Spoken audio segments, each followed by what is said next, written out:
ಸಪ್ತಮದಲ್ಲಿದ್ದಾನೆ, ಇವನಿಗೂ ಭಾಳ ಅದ್ಭುತವಾಗಿದ್ದಾನೆ, ಅವನಿಗೂ ಚೆನ್ನಾಗಿದ್ದಾನೆ.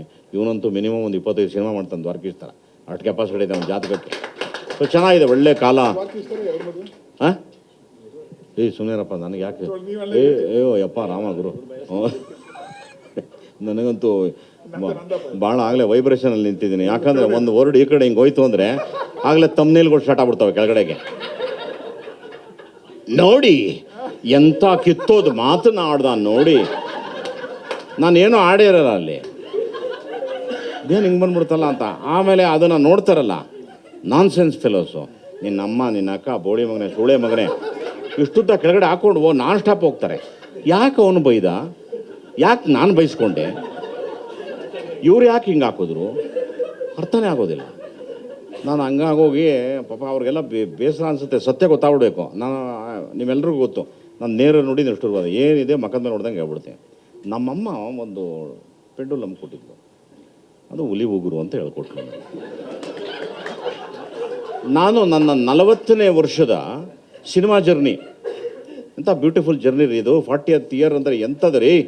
ನಾನು ಸತ್ತೋದ ಮೇಲೆ ಜಗ್ಗೇಶ್ ಎಂಥ ನಟ, ಏನೇನು ಫಿಲಮ್ ಮಾಡ್ದ ಅನ್ಯ ಸತ್ತೋಗ್ಬಿಟ್ಟ ಅಂತ ಬರ್ದಾಗ ನನಗೇನು ಬದನೆಕಾಯಿ ಗೊತ್ತಾಗತ್ತದು.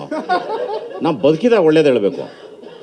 ನಮ್ಮ ಅಮ್ಮ ಕೊಟ್ಟಿದ್ಲು, ಯಾರೋ ಪಾಪ ಪುಣ್ಯಾತ್ಮ ಒಬ್ಬ ಚೇರ್ ಹಾಕ್ಕೊಂಡು ಎಲ್ಲ ಫುಲ್ಲು ಫಿಟ್ಟಿಂಗಲ್ಲಿ ಕೂತ್ಕೊಂಡು ಈ ಕಡೆ ಆ ಕಡೆ 2 ಕ್ಯಾಮ್ರಾ ಹಿಂಗೊಂತಿರ್ಬೇಕು ಹೀಗೊಂತಿರ್ಬೇಕು.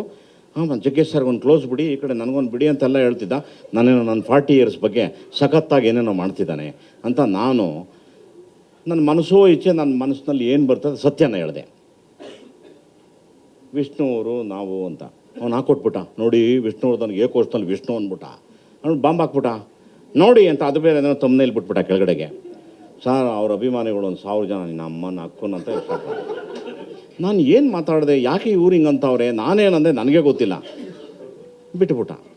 ಆಮೇಲೆ ನೋಡ್ರಿ ನಮ್ಮ ತಾಯಿಯವರು ನನಗೆ ಹುಲಿ ಥರ ಬದುಕೋ ಮಗನೆ ಅಂತ ಹುಲಿ ಉಗುರು ಕೊಟ್ಟರು ಅಂತ ನಾನು ಹೆಮ್ಮೆಯಿಂದ ಹೇಳಿದೆ. ಅವನು ಯಾರೋ ಕಿತ್ತೋದು ನನ್ನ ಮಗ ರಿಯಲ್ ಹಾಕ್ಕೊಂಡು ಅದೇನೋ ಆಗಿ ಯಾವುದೋ ಟಿ ವಿಲಿ ತಗಲಾಕೊಬಿಟ್ಟವನೆ. ನೋಡ್ರಿ ಇಲ್ಲಿರೋ ಅಷ್ಟು ಕ್ಯಾಮ್ರಾಗಳು ನನ್ನ ಮನೆ ಮುಂದೆ ಇತ್ತು. ಏನೇನು ಡೈಲಾಗ್ಗಳು ಬಿಡ್ತಾವ್ರೆ ಅಂದರೆ ಹೇಳೋಕ್ಕೆ ಕೇಳೋಕ್ಕೆ ಅಸಾಧ್ಯ. ಇನ್ನೇನು ಕೆಲವೇ ಕ್ಷಣದಲ್ಲಿ ಜಗ್ಗೇಶನ ಎತ್ತಾಕೊಂಡು ಹೋಗ್ತಾವ್ರೆ, ಮುಗಿತು ಅವನ ಕತೆ.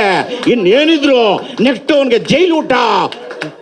ನೋಡಿದ್ರೆ ನನ್ನ ಮುಂದೆ ಬಂದು ನಮಸ್ತೆ ಅಣ್ಣ, ಅಣ್ಣ ನಮಗೊಂದು ಬೈಟ್ ಅಣ್ಣ ಪ್ಲೀಸ್ ಅಣ್ಣ ಅನ್ನೋ ಹುಡುಗ ಏನು ಕಿರಿಸ್ತಾವನೇ ರೀ. ನೋಡಬೇಕು ನಾನು ಏನಂಥದ್ದು ಮಾಡಿಬಿಟ್ಟಿದ್ದೀನಿ. ನಾನು ನಮ್ಮಮ್ಮ ಕೊಟ್ಲು ಅಂತ ಹೇಳಿದೆ, ಅದನ್ನು ಇವಾಗ ಹಾಕೊಂಡು ರುಬ್ಬ ಅಂಥದ್ದು ಏನಿದೆ.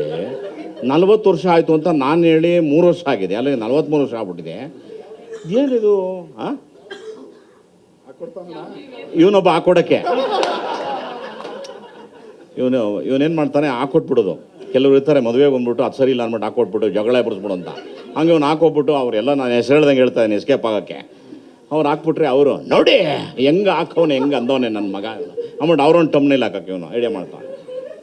ನಾನು ಭಾಳ ಪ್ರೀತಿಯಿಂದ ನಮ್ಮ ಅಮ್ಮನ ಬಗ್ಗೆ ನಾನು ಹೇಳಿದ್ದು, ಯಾಕಂದ್ರೆ ನಾನು ಮಾತೃ ಪ್ರೇಮಿ. ನಾನು ಎಲ್ಲರಿಗೂ ಗೊತ್ತು, ನಾನು ನನ್ನ ತಾಯಿ ಅಂದರೆ ಸತ್ತೋಗ್ಬಿಡ್ತೀನಿ ಇವತ್ತು. ನಾನು ಅಂಥ ಪ್ರೇಮಿ. ನಾನು ನನ್ನ ತಾಯಿ ಬಗ್ಗೆ ಅಂತ ಹೇಳಿದೆ.